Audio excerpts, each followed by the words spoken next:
This is Finnish Football Show 25, take 2, because the first one didn't quite work out. We had some horrible feedback. So I'm just going to try and get this started again. And I'm not ready, am I? Of course I'm not.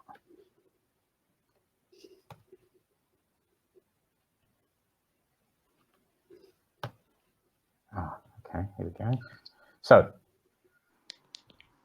I think Keke has joined us. Yep. For the second. Good. It worked okay with you last time. Then Mark joined us and it all went belly up. It wouldn't be the Finnish Football Show without some technical hitches at the start. It would be nice if there was a Finnish Football Show without technical hitches at the start. One day. We got Matthias joined us, listening to the live show.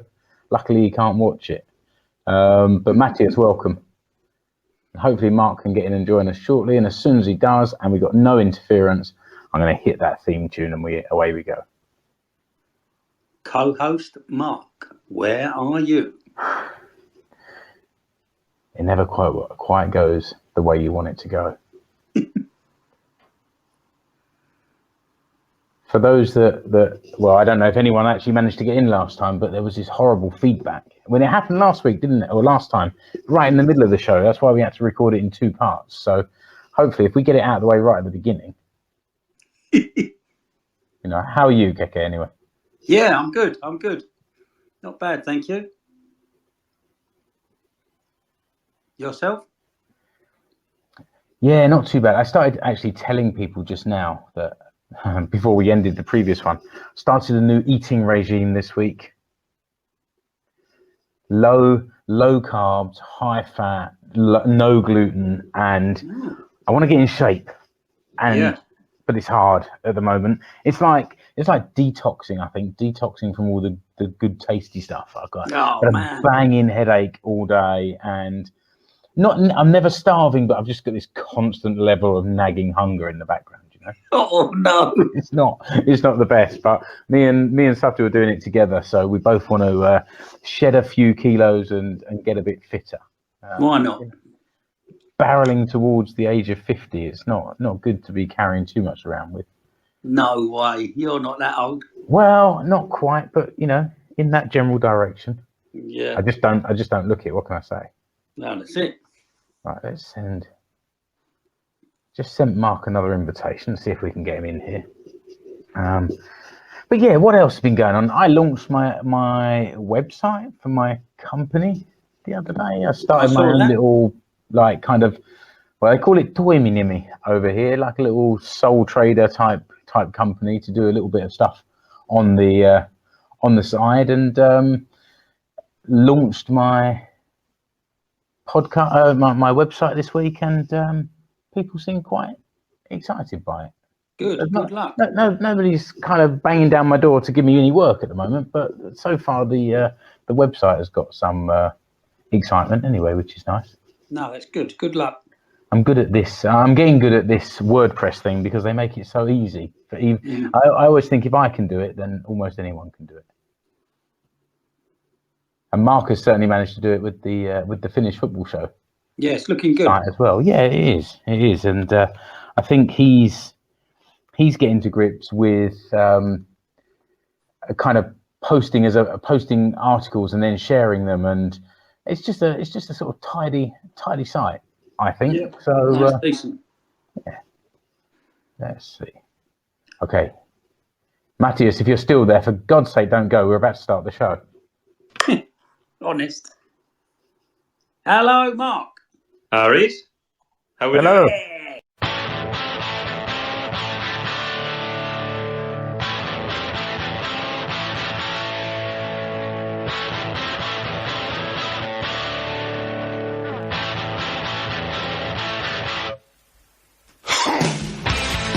Yep.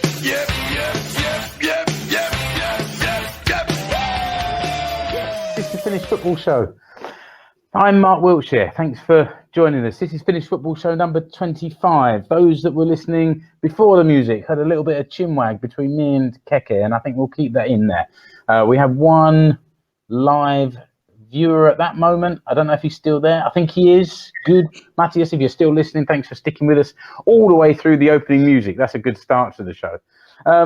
I'm joined, as usual, by Mark. Hi, Mark. All right. And hi, Keke. Hello. And because the FC Suomi site has closed, I've decided that as from now, we should all be known as From the Finnish Football Show. What do you two think? Yeah, sounds good. Sounds good to me, yeah. Let's do it. But you're still using FC Suomi on Twitter, Mark, anyway? Yeah, I'm not sure how. I guess if I change the name, do I have to start again?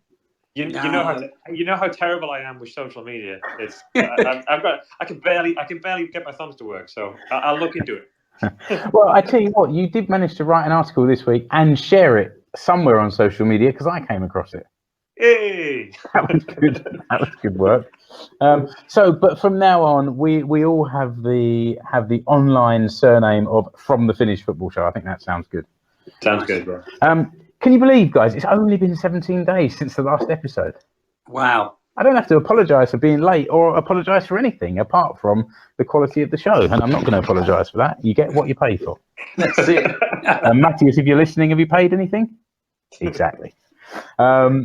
This episode is live on Podbean. We explain why we've changed and why you can no longer see us in the last episode. But if you are listening live, remember it allows listeners to call into the show. So if you have something to say and you want to call in, let's give that a try.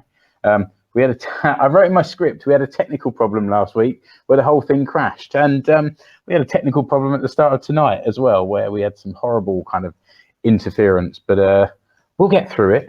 As Keke said, it wouldn't be the Finnish Football Show without some kind of technical problems. Do you know what I just noticed while I was setting this up? We've got 11 followers on Podbean. I don't know how that happened or why that happened, but they're there. So go Podbean. Go Podbean followers. Thank you for following us, and please spread the word if you know another hardy soul that might be interested in an hour of nonsense talking about Finnish football. If you're not listening live, we still want your input. So podcast listeners can use social media to get in touch with your feedback. Our handles are at FC Suomi for Mark, at Explore Finland for me, and at Keke Mülleri for Keke. And if you go to the explorefinlandpodcast.com, find the Finnish Football Show on there, and in the show notes you'll have links to those Twitter handles as well. And also we've got the Facebook group, which there's been quite a bit to post about in there this last week with what's been going on, what we're going to talk about. So ask to join in, and we'll let you.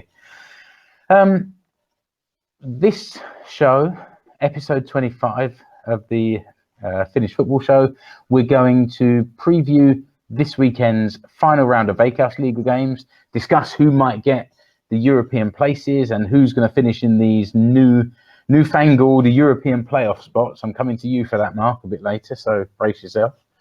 We also have the regular features, Jasilla Sippuli, and the following feature.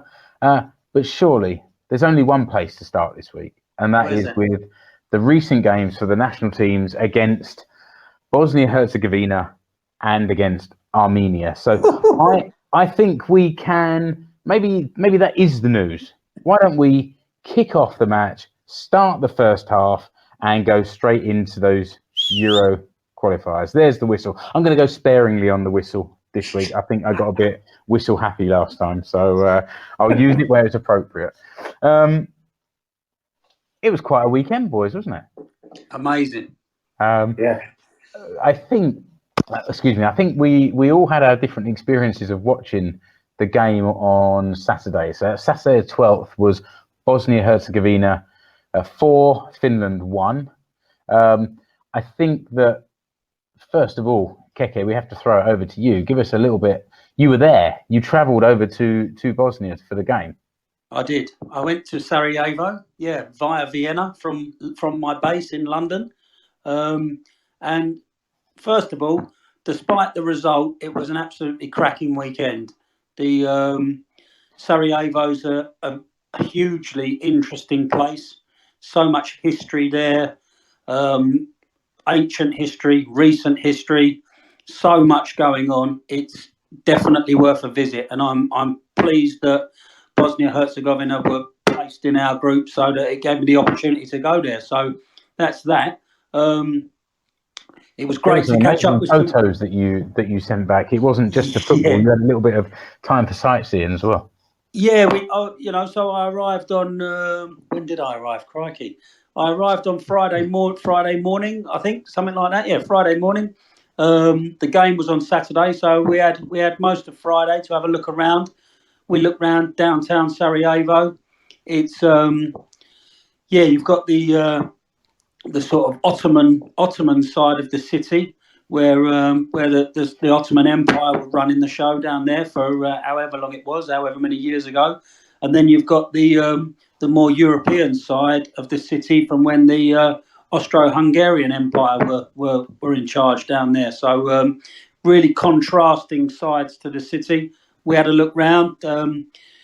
Loads and loads of Finnish fans there, so we were bumping into Finnish fans and spotting blue and white scarves wherever we went, and it was great to see some familiar faces and meet some new people.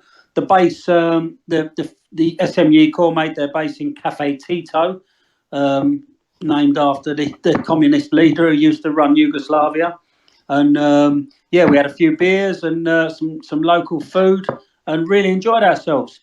And Saturday was a different kettle of fish. Obviously, everybody woke up very excited about the game, and to be honest with you, the feeling was quite optimistic. Especially after the home game where we defeated Bosnia. So the feeling was quite optimistic. There was news coming out prior to that Dzeko was injured and he was out.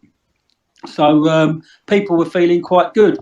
We met up again at Cafe Tito, where all the SMU Corps did a fantastic job laying on all the charter buses. And I really honestly don't know how they do it. The time and effort they put into sorting all that out with getting everybody, because Zenica, which is where the stadium is like over an hour's drive away.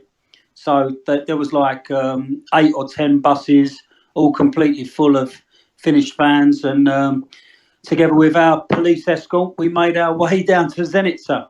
Everyone was in good voice, singing and what have you on the buses. No problems at all. When we got to the ground, we managed to shepherd ourselves in through the gates in quite reasonable time. Nice open terrace for us to all stand on. We were separated by a bit of a big iron fence and a few riot police, but right next to the sort of hardcore Bosnian ultras. But they were in fantastic voice. They were non-stop for 90 minutes, and but they were friendly almost. There was no animosity. They gave us a little clap at the end. I mean, we all had our tails between our legs by the final whistle, but yeah, they gave us a little clap for our support at the end, and yeah, the atmosphere was really decent throughout the whole game. But turning to the football, I think I don't know what you guys saw on the telly, but I think it was not a horror show from the start. But obviously with the early penalty appeal, Paulus Ariuri becoming injured, going off injured very early in the game, and and then we had I think the second goal was the penalty, wasn't it? But the dodgy penalty where the ball clearly strikes Sawyer on the shoulder or the chest or whatever you want to call it. And to be honest with you, I thought the ref may have given that because of the one in the first couple of minutes that looked a bit more of a penalty that he turned away. But yeah, I mean, it sort of, poor old Paulus went off, and it went downhill from there, really. Yeah, it was very difficult, wasn't it, to get possession of the ball. Bosnia employed this really high press, high energy game, and Finland just couldn't get hold of the ball. That's right. Their energy from the absolute kickoff, their energy and their harassing and their pressing was just 100% from the start, and it carried on all game. So Paulus was tricky because he went down. I think he went down in the 5th minute, and it was nothing. He carried on for a bit, didn't he? Yeah, and part of me thinks he really shouldn't have, because he wasn't mobile after he got back up, and he was clearly in pain. I don't think it was that bad for the first goal, but he was the defender that basically got turned on the edge of the box. So it's always a bit of a tricky one, because then you saw when Sauli Väisänen came on, he sort of didn't look ready. You know what I mean? He was a little bit. It wasn't. It's hard to say for the kid, but he couldn't settle because Bosnia and Herzegovina were playing up with such a high pressure. Exactly he didn't have any time to settle into the match at all, did he? Yeah. So he got a little bit to be brought in those circumstances. Like your number one. You'd say Paulus is the number one defender, wouldn't you? With him going off and Sauli having to come in and take over from him, with the game being so intense, he didn't even get 2 minutes to settle into the match. Yeah. So he didn't get a chance to settle, but then the penalty sort of just kept everybody on edge.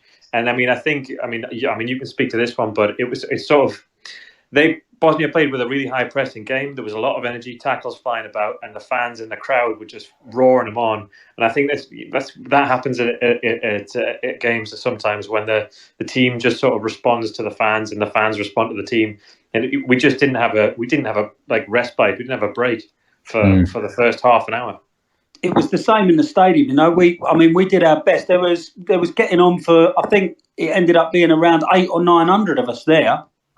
And everyone was packed in. It was a really great feeling, but we were the same. We were the same in the stands. We tried to get the songs going, and we tried to get a bit of momentum to get behind the team. But we were experiencing exactly the same as the lads were on the pitch. We were just being drowned out and overrun by three sides of Bosnian fans. It was just so difficult. Their capo ultra, he was just sort of conducting all three sides of the ground, and they were shouting and responding back, and it was just like there was us with our little megaphone and trying to get our songs going, and it was just hard to make ourselves heard. So I guess that was the kind of feeling that the guys on the pitch were having as well. It's interesting you say that, because that does tie in, doesn't it? It made Finland's play really scrappy and a real lack of conviction in the passing. And then you get to like the third goal with some kind of pretty shambolic defending, which resulted in a really nice strike from Pjanic. And then also the fourth goal, where the ball was pinballing around the penalty box before being stuck away with another sort of good strike. Yeah, for those two, that we just looked exhausted. We at sort of start throughout the match, we couldn't get anywhere near Pjanic. So he was while the whole of Bosnia were pressing, they were pressing up top and down the flanks in particular. Pjanic was picking out balls and passes basically to his heart's content. And he's a Juve player. You've got to get somebody somewhere near him. But because we sort of stuck with a 4-4-2, we didn't really have anybody that would just kind of run with him, would stick with him for the whole of the pitch. So that caused us a massive problem. And after about an hour, Robin Lod, it's not through. I don't think it's through any fault of his own. He just ran out of gas. He couldn't cover his fullback. He couldn't get back, and all of a sudden there was, I think, 3 or 4 occasions where they had sort of. It was like we were almost outnumbered in our own third. You know what I mean? It was like 7 versus 7, 8 versus 8, something like that in that final third, and that's just crazy. It's almost impossible to keep up with. So yeah, we didn't win those last 2 goals. Bosnia won every half chance, every ball that dropped, every header that they went up for. They were just there. They were first to it. Second balls and 50-50s. They were getting all of it. They were. Yeah. Like you say, Mark, rightly so. Pjanic was running the show from the centre there, but they were also quite physical as well. It wasn't just it wasn't like a footballing masterclass of just like silky skills. They were quite physical as well, and that with the physicality, with the tempo, and then with a guy like Pjanic, who is, he's definitely the best player on the pitch, but in the 22, so it was just really, really difficult for our guys to deal with. Half time was a welcome respite, but then as soon as the second half kicked off, they started in exactly the same vein as they'd started the first half. So it was tricky. But we got our consolation. Jolle, who we're all happy who's back, and we managed to get our consolation. So it was we give as good as we got, but cheering that one on, although it was hard being 4-0 down already. Yeah. But yeah, we nice talked a bit about, you say Joel Pohjanpalo, the last couple of shows about him being injured and about him coming back and then being injured again. So yeah, you're right. It was good to see him back out on the pitch for the last 25 minutes or so, was it? Something like that? No, I think they brought him at half time. Was it half time? Sorry, okay. I think he played the whole second half because he needed to make. At half time, we absolutely needed to make a change, and I think he came on for Purusoiri, and Yasse went to the wing, and I think Yasse, he didn't look good on the wing, and Jolle did well. Like, I mean, he's a class act. He's a class player. He looks big and strong as well. Yeah, he's got a lot of power and quick. Like that's not so common for, at least in Finnish football, that you get a guy who's big and strong and quick. Yeah, exactly. But he had a couple of half chances, half shots, and then I think it was his third one, and that's a sort of the mark of a good striker, which is like the first 1 in 3. If you can hit 1 in 3, you'd be fine. And it was his third one when the ball dropped and he smashed it in off the bar. So. Bonus points for in off the bar, right? Yeah, that's it. Yeah, but he, like you say, he's got the pace, he's got the strength, he uses his body really well. So yeah, hopeful. Well, we saw what happened in the next couple of days, didn't we? Do you know what I mean? So we, after being maybe a little bit miserable after that result, we all went home, and they managed to get themselves mentally prepared and do the business. One of you is I don't know if you're getting excited and tapping the desk or banging your headphones or something. I can hear a tapping from time to time. And before we drive our listeners crazy, I thought I'd just mention it. Okay. That'll be me. It'll be me for sure. banging his fist excitedly on his desk. Are you getting that excited talking about the 4-0 defeat? Let's move on then. That was Saturday night, and then we move on to Tuesday evening. I tell you one thing that was really lovely. They were played at 7 o'clock finish time. It was so nice to sit down early evening. Whoa, guys! Oh, you didn't like that? That's no good for me. Yeah, I'm still at work, and this thing's kicking off. It's no good. I basically spent the whole match commuting. Yeah, I did think about that actually on the day. No, but I figured that my comfort was better than what was more important to me than yours. Yeah, I'm glad for you guys. Actually, I mean, to get to Turku as well, I had to duck out. So I hope my boss doesn't listen to this one. Does he normally, or she? What? Does he or she normally listen to this nonsense? I don't think so. I'm pretty sure they don't. But I ducked out about 2 o'clock so I could get the train and get over. And how was it then, Mark? It was chucking it down. It was chucking it down the whole night. It was. By which you mean it was raining very heavily all game? Yeah. All game. Just translating for our international audience, you see. But it was amazing. The weather in Sarajevo was a balmy plus 24 degrees and sunny. So maybe that's what was wrong with that match, because Finland seemed to turn it on in the rain lately. Yeah, they don't mind a bit of the tougher weather conditions, but in the stands and I mean, well, actually on the pitch, the first 5 minutes we looked like we missed a couple of tackles, missed a couple of passes. We looked a bit sloppy, you know what I mean? And there was sort of a couple of nudging the elbows and going, oh, hang up, what's going on here? But I think after about 5 minutes, they had 2 free kicks from the flanks. One of them looked actually pretty dangerous, the first one, but then the second one drifted over, and then after that, I think it was basically Kamara put his foot on the ball and just said, "All right, I've got this, lads," and started taking the game on. I remember saying, like, before before the Bosnia-Herzegovina game, I was watching it with Satu in a bar in Helsinki because we had a weekend down there. And I remember saying that it's winnable, but it's going to be tough. And it was tough. And then on Tuesday, I thought, well, these teams are quite evenly matched. But the way we've been playing recently, we've got a chance. And you're right. Armenia were looking to attack. They made some chances, and I was a little bit like, oh, where's this heading to? But it came. It came with a poor punch from a goalkeeper, crossing from the left. Poor punch from the goalkeeper. It kind of skidded across his knuckles, I think. And then it just sort of landed fairly close to the goal, but not an easy strike for Fredrik Jensen. And he sort of flicked it in, quick reactions, flicked it in with the outside of his right boot and sort of into the top of the net, which was real kind of opportunist goal, I thought. Yes, it wasn't an easy finish by any stretch of the imagination, because he was also he was basically falling backwards as he hit it. So 9 times out of 10, if you're in that kind of position, it just goes up. It goes straight up. And well, we'd had a couple of corners before where we'd sort of made a bit of a pig's ear of it, but it was a lovely, lovely finish.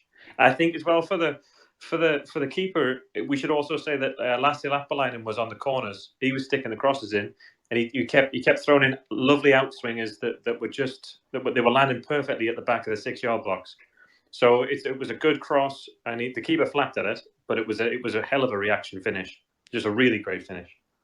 And that goal seemed to settle if there were any nerves, it seemed to settle the nerves, really, didn't it? Yeah, that was us. Yeah. From then on, I can't think of it. We didn't look. I don't think Armenia had maybe a bit of a small spell, 5 minutes early in the second half, but they didn't look. They really didn't look like they were at the races. And we talked before about Bosnia-Herzegovina and their high pressing, and I felt that's what Finland did. They did to Armenia on Tuesday what was done to them on Saturday. They were really energetic, pressing high, and then when they were defensive, there was suddenly 5 in defence and at least 3 in the midfield protecting the goal. It was just really, really impressive performance. Not understanding who the opposition were, but still really, really disciplined performance. Yeah, sorry, Mark. I was going to say, and with the change of personnel as well. There was a few who dropped out and a few who came in. So the change of personnel, and they managed to work with that. And when they got that first goal, settled them down. And they after that, you always thought there was only one winner, really. Yeah, I mean, yeah, exactly. Joni Kauko came in next to Kamara, and they both covered a hell of a lot of ground.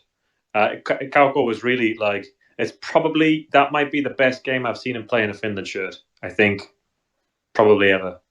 He did really, really well. His passing was always accurate. Didn't do anything flash. Didn't do anything, crazy clever. His passing was always accurate. His tackling was nice and timely. He covered ground, and It was Joni Kauko was really good. Was a solid improvement from the Saturday game, because I think it's right that Sparv limped off, didn't he, against Bosnia? Yeah, and that was a big. We were all, but I think before the kickoff, we were wondering, is it going to be? It should be Joni Kauko. Is it going to be Kauko or Schuler that comes in to replace him? And we weren't really, psyched about either of those, But yeah, like I said, Kauko came on, did really well. One note that I actually made notes. On Saturday, we were sitting in the bar, and I thought I better make some notes because I won't remember this because I had a few beers going down me.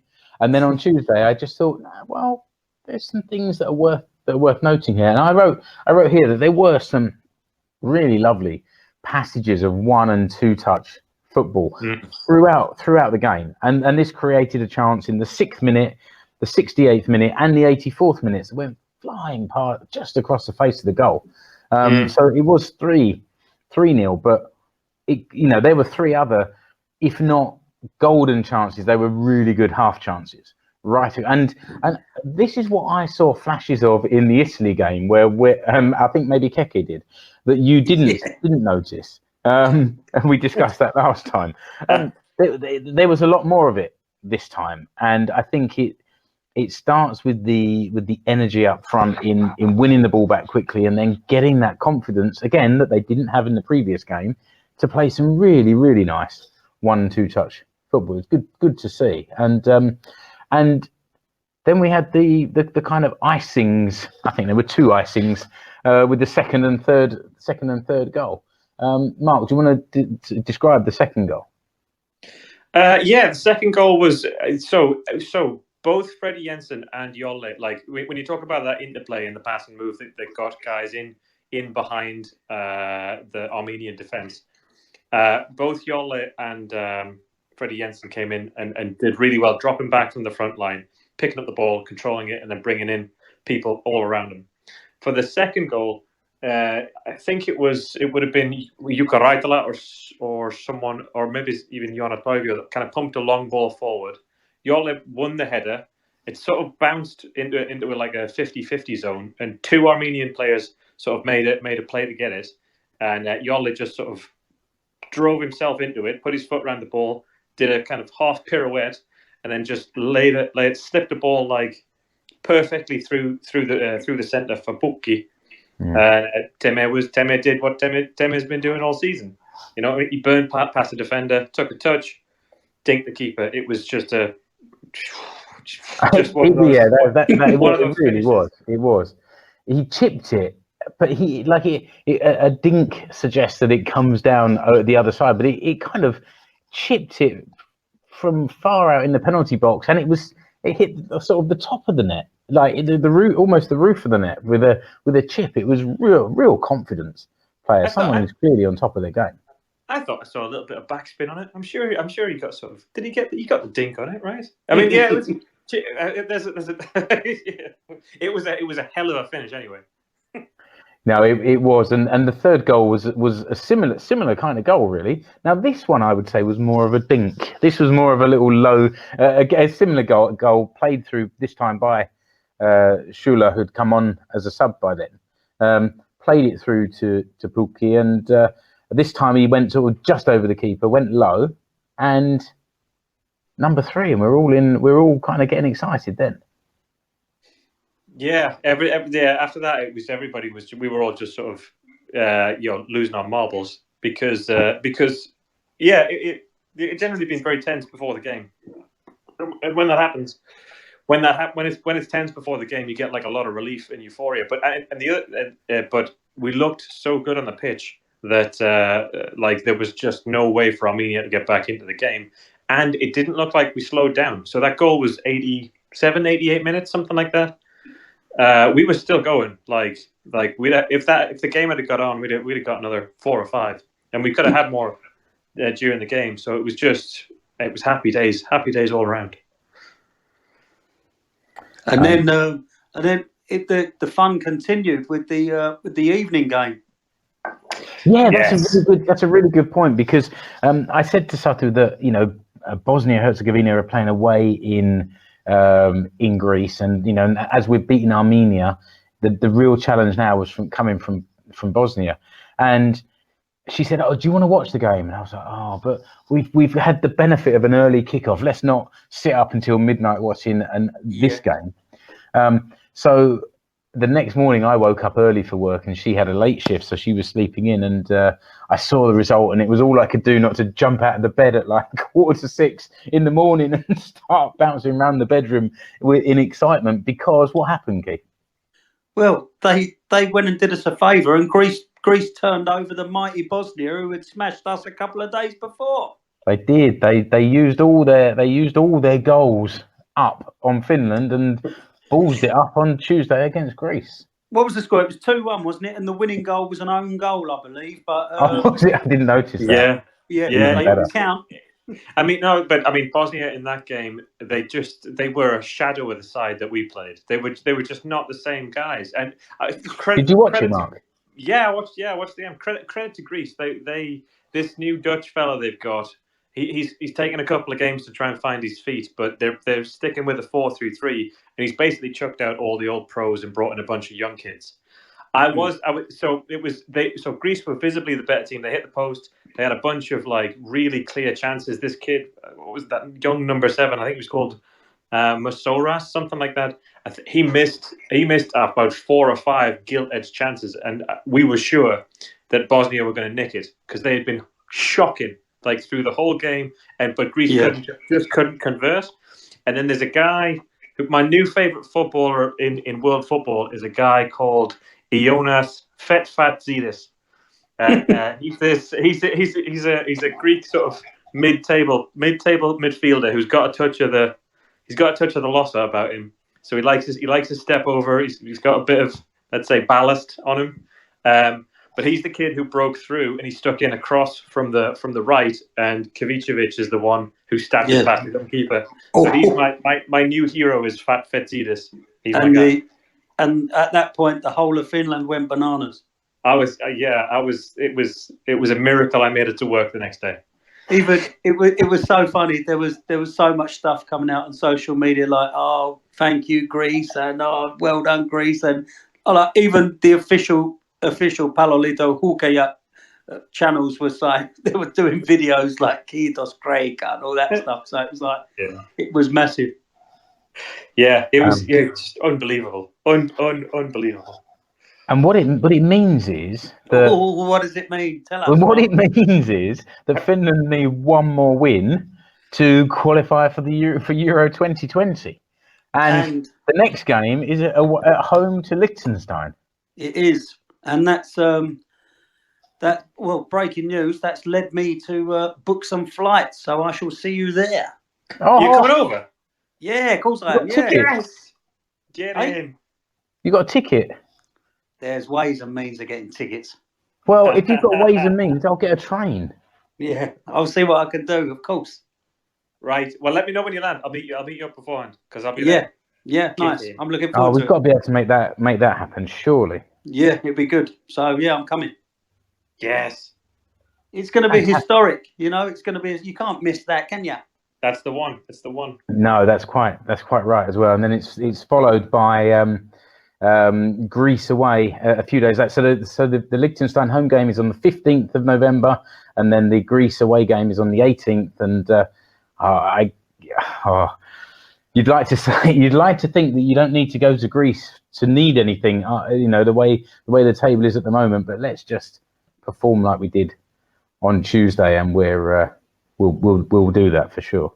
Yeah, I mean the hope is massive now. I mean there's still a lot of people who I talk to are not quite brave enough to say it just yet, because of previous experiences. But you've got to say we're halfway there, aren't we?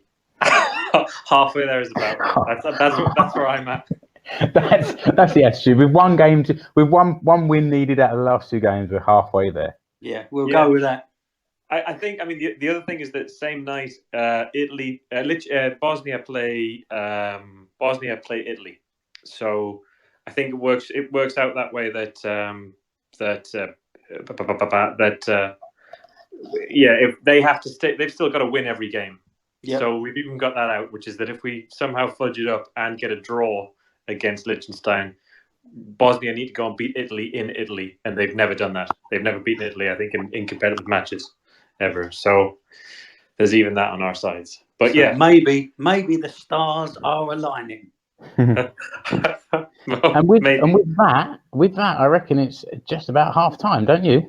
Yeah. Oh. Okay.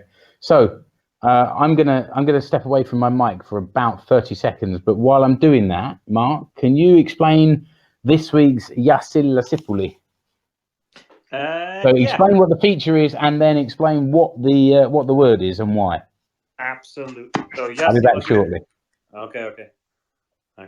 So Yasil Lasipuli, that's a Finnish phrase that just means and that's the onion, which is like. Loosely translated, that's just the way it is. And so what we try to do is give you guys a little bit of a Finnish terminology with a football twist, that you can use whenever you're watching it. And the word for this show is langet. So langet.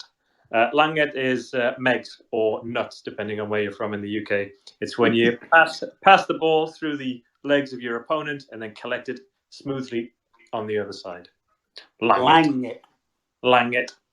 Yeah. Nice. Although it's a bit strange because when you play here, I don't often see it shouted at people the way it is in the UK. You know what I mean? Yeah, not quite a term of sod you or whatever that we use when we play here. Yeah. Okay, So when sorry did you about that. I had to step away and take care of a little bit of admin. Oh, there we go. And that's not a euphemism. Well, it is, but I'm in the office, in my work office, recording this because we've got good Wi-Fi and all of that. And but there's the alarm system is set to go off at 10:15 automatically. Whether you're there or not. Well, no. What happens is it will set the alarm. So if I don't go and then turn it off again, I'll be in the office, and any movement will probably set it off. So that's what I was up to. So, are we ready for the second half? Second half, go for it. Refreshed. We've talked nutmegs. We've talked langet, and now we're into the second half, and we're going to talk Huuhkajat. Okay. We went through this. It was only 3 weeks ago and one game ago, so not much has changed. But everything is kind of now. We're coming down to the final game of the season. Exciting times. It is exciting times. I suppose we need to start at the top and work our way down. Cubs from Kuopio. We talked last time. They were at the top. They were in the box seat, and they've now got 2-point lead going into the final game. And I said last time, well, they're looking good for that now, and they should win it. And what did you say, Mark? I said it's not going to happen. Well, I may not have said that, but I'm saying it now. It's not going to happen. Well, what you did say, what you actually said was, well, hold on a sec, because they've got the final game of the season against FC Inter, so it's all still wide open. And you were completely right, because Cubs are at the top on 50 points, second place FC Inter on 48 points. So in a way, it's kind of winner takes all. Yep. Yeah. Friend of the show and former co-presenter of the show, Rich Nelson, is a Cubs fan. So I'm sure after some years, actually they've kind of been steadily improving year on year. I was looking at this, but this is kind of the culmination of that steady growth, and he must be quite excited. No, yeah, they have been steadily building. I mean, it's painful for me being a Huuhkajat fan to see them doing so well, but it is, on the other hand, it's nice that they've managed to run their football club in a way that's allowed them to build over the years. But I'll be cheering on the black and blue stripes of Inter Turku, I'm afraid. So is Kuopio and Jyväskylä, is that like a rivalry there? No, we're Huuhkajat, Jyväskylä and Cubs are rivals. It's because they're pretty close together. It's not so far away. There's not many local derbies in Finland. Let's be honest. There are now that we're so far down the divisions. Well, that's true. But yeah, Veikkausliiga, they're our biggest sort of local rivals. So. And so now we have Honka. They're playing Mariehamn, and Ilves, who play Huuhkajat. So Honka and Ilves are both on 44 points. They're in third and fourth places.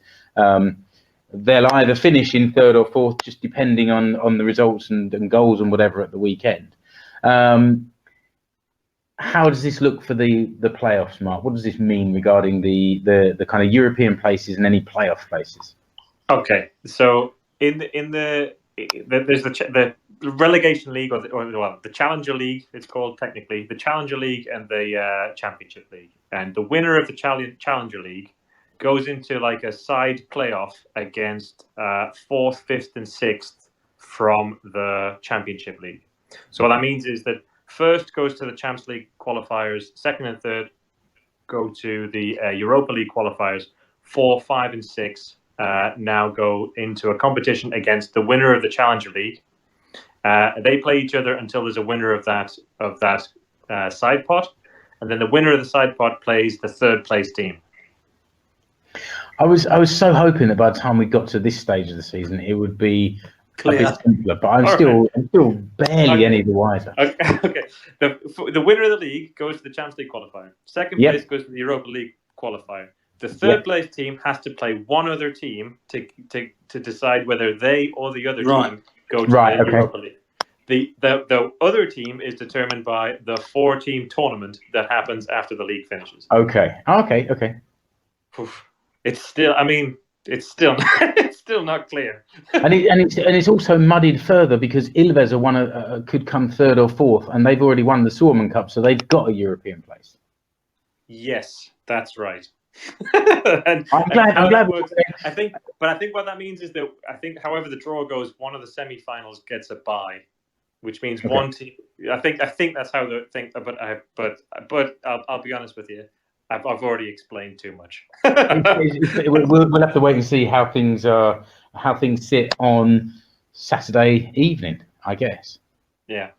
I saw today on Twitter there was one of these Twitter polls, and it said something along the lines of, "Do you think this new format of the season has been a good thing, a bad thing, or yeah?"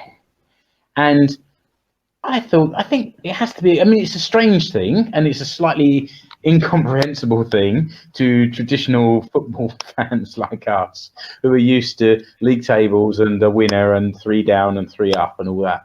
But it means that there's a lot of teams going into the final game of the season with something to play for. That's kind of true, and we have got. I mean, like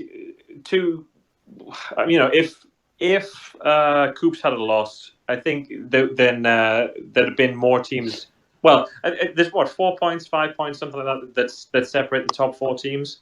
Mm-hmm. So I think that's a byproduct of the new format, let's say. So I think it is a bit more competitive for sure. But even in the Challenger series, you've got Huuhkajat at top of that table, and Lahti who are second. They're only 1 point apart, and depending on results Saturday, they both need a win to try and get that top spot to go into this playoffs.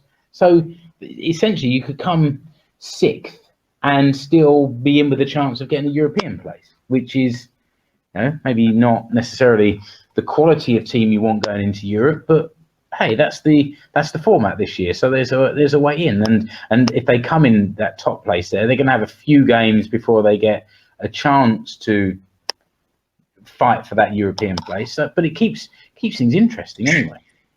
It is, yeah, that's true. That's true. It's similar to how the league works in Scotland, isn't it? Because that splits. Yes, it probably is, but it's been doing that for many years, and I've never really bothered to find out how it works. I've always just sort of scratched my head at it every year. Now I've had to learn. I watch quite a lot of Scottish football, but I tend to focus on what's happening at the top of the league. Do you know what I mean? So yeah, I'm not really sure, even after all these years, what actually happens after the split down the bottom. But there you go. And I guess the other game of note as such is that the VPS Vasa, they're down already. Korpe there from Kokkola are second from bottom. Those two teams play each other on Saturday. Nothing really resting on that, apart from the fact that Korpe there will then have a playoff against TPS Turku for who goes into the Veikkausliiga next year. Yeah. Who's at the top of Ukkonen? Haka won it comfortably, and then TPS were comfortably second. Yeah. So that's the playoff. Yeah. Who's your team got this weekend, Mark? Sorry, say again. Who's your team got this weekend? This year, boys? Does it matter? It's kind of, well, I guess it does matter in so much as Lahti and Huuhkajat are battling out for that sort of playoff position there, so it matters to them. And Huuhkajat are playing Robs, so it's those top 4 teams of the Challenger League that are all playing against each other, and I guess will hopefully be trying to cause each other problems. But yeah, Asiko got lucky. We're going to the game because we got season ticket. It's going to be cold. It's going to be wet, and and everyone's going to be miserable. But we'll make some noise. And I don't know if I mentioned this last time, but there's been this friend of mine's brought down a load of students from the local polytechnic, and they've been coming in with cheap tickets and discovering beer on the terrace and making a lot of noise. Nice. So fair play to them. They're enjoying it. They know that the football's lousy, but they don't care because there's beer and there's football, and they're like Spanish and Italian guys and German guys, and they're just coming for the crack. And I'm so glad, because it would have been quiet, I think, in the run into this season, but their enthusiasm's been infectious. So good job to those boys. I think they're only around for a few months, so next season they won't be there, and we'll have to pick up the slack again. But yeah. But there was one bit of good news coming out of Seinäjoki, which was that the Asiko Academy team won their group in the Kakkonen, the third tier. Now I'm looking at the tables for this Kakkonen divisions as well, and there seems to be lots of places above the line, and I know not many clubs actually go up. So can you shed any light on that, Mark? Yeah, I mean, Kakkonen goes by it doesn't go by the regional. It's regional. So there's one in the south, one in the middle, and one in the north, or something like that. So I think it's right that there's only one place going up. Is it one place going up to Huuhkajat? So that's what I thought. Yeah, so I think I'm pretty sure your regional winners, they play each other in a cup, providing they can still like field teams and have money. Right. Okay. And you can. Yeah, I think Huuhkajat is as high as Academy can go, because you can't have Asiko and their Academy in the same team. So that means they'll proceed to the regional, let's say, finals, and then if they win, then they'll get to Huuhkajat. Yeah, okay, and of course, if Asiko Academy wins Huuhkajat and the Asiko first team gets relegated from Veikkausliiga, then one could replace the other one, and that would seem like just rewards for the young Seinäjoki boys. How long has it been since Asiko won a game? I can't remember. I'm getting old. My memory's not so good. I do you know what? I genuinely can't remember. I mean, I can barely remember a goal at home to cheer. It must have been one. Could it be that we won? This won't be the last win, but maybe the last goal I actually saw in the flesh could be at the end of August, when we had this kind of fluky win against Inter, and there hasn't been much else to cheer since then. Again, Inter that was in July, man. Hey, let me just interrupt, Mark, if you don't mind, because something special is about to happen. Hello.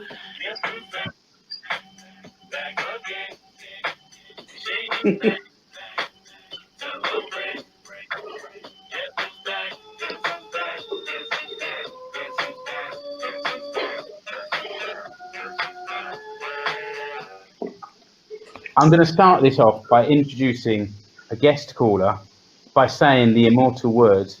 What shirt are you wearing, Rich? Hey. Hello. Hey. We were just talking about you and your Coops team. Is Rich Nelson there from Escape Stormy? You've created a bit of an internet storm this week, Rich, by coming back from the dead. Yeah, I think I won't say the dead, but certainly the dormant. But yeah, I thought I'd jump on the bandwagon. It was shameless bandwagon jumping, and yet, having watched Finnish football all those years, if ever there was a deserved comeback, I think you're welcome. We kept the seat on the bandwagon warm for you. Well, what can I say? I had been planning it for a while, and lifestyle changes have allowed it. And what better time to come back than 4 weeks before Liechtenstein at home? What else could anyone ask? Are you going to come over with Keke? He's coming over for the game. Lifestyles change, money situation hasn't. So I should be watching it on my friend's Sky Sports password on my iPad. Yeah, fair play. Fair play. So you're back in the Finnish football world, publicly anyway, and you're on this show. Are you going to come back and join us in the future? Yeah, when work allows. Let's if you'll have me, that is. It's it's nice. I've kind of been following mostly the national team. Obviously, a bit harder to keep up with everything else, but it's nice to kind of get myself back into the swing of things, and already finding out the hard way today about the playoffs and everything else for the Veikkausliiga, and I think I had the same issues understanding it as you did. Okay. You'll be watching Cooks this weekend, though, won't you, Rich? Oh yes, Lumi's got her cup shirt ready, and we'll be watching it after her swimming lesson. But I mean, not quite the big screen in the middle of Kuopio town centre, but maybe again on the iPad in between repeats of Pingu. Yeah. Well, so she's insisting on watching the football while you're trying to watch Pingu. Yeah, well, it's the best way to learn Finnish, I find. We have Pingu and Ule, so it's either that or Huuhkajat or Tenevat or something like that. Yeah. Oh, it's good to hear your voice back on here again. And what about your other podcast? Is that still going strong and planning to in the future? Yeah, that's definitely still going. It's the 80s movies that still fun, but I think now work has allowed a little bit more leeway. So hopefully, maybe not blurring the lines so much. I don't think I'll be podding too much about 80s Finnish football, but hopefully the modern stuff is just as interesting for everyone else. Good stuff. It's good to hear you back on here. It's nice to be a participant rather than a loyal listener. And how loyal have you been? What can I say? I'm a subscriber and downloader and regular listener, so it's nice. Obviously, I need to buy some new shirts and some new biscuits as well. But. Yeah, I'm going to have to dig out the old scripts as well and find out what I used to say.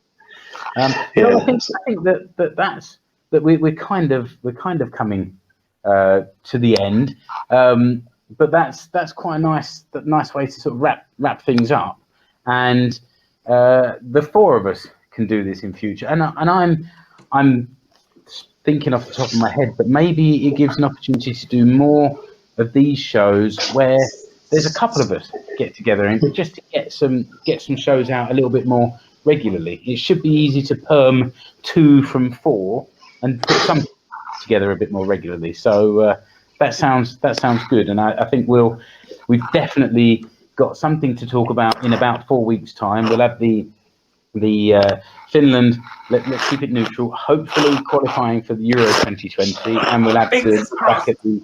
Say again. Fingers crossed. Fingers crossed. Yeah. And we'll look at exactly how the league table finished up and who's going where, and see if once the season's finished we still understand how this league table system works. So I'm going to blow my whistle for the end of the show, but we're into injury time, and we always have our following section where every show we nominate someone that we know or like on Twitter.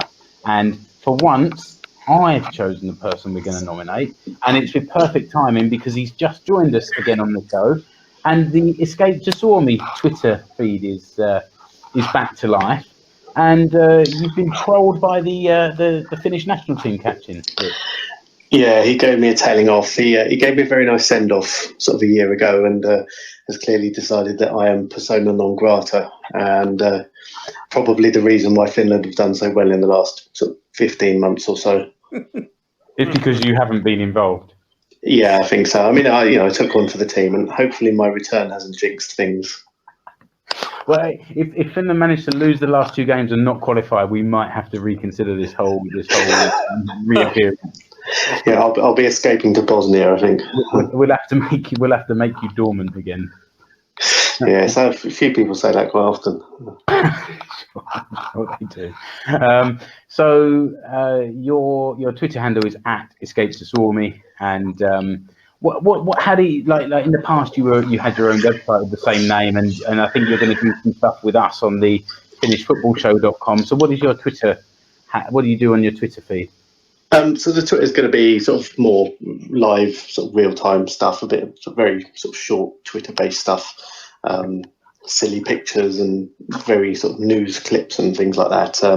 Hopefully, once I've sort of got myself back up to speed with everything, I'll actually start writing things, and I've even had to start a new Facebook page. But yeah, the old escapetoswarmy.com is now available to anyone for about $5,000. Amazingly, so are you selling it, or is somebody else touting it out there? Yeah, someone else took ownership of it in my absence, and it's available for ransom as we speak. Some kind of cyber squatter. Yes, so it'll either be on the original blog spot, or I've got sort of admin access for the Finnish Football Show website. So yeah, I'll be putting a few bits up there too once I get my pen out. Good stuff. Nice to hear, and nice to hear from you as well, Rich. So that's the end of the show. Okay, so I've mentioned before you can follow us all individually on Twitter. So I'm @ExploreFinland, Marty's @FCSwarmy, Keke is @KekeMuller, and Rich is @EscapeToSwarmy. And the one place to go to find what's new and what we've written new is the Finnish Football Show website, FinishFootballShow.com. You can subscribe to us, follow us on Podbean. I don't know if we've picked up any more followers during the show, but it'd be nice next time I log in to see that's increased a little bit. There's also a way for people to give us money on Podbean, but nobody's done it yet, so we'll have to keep pushing.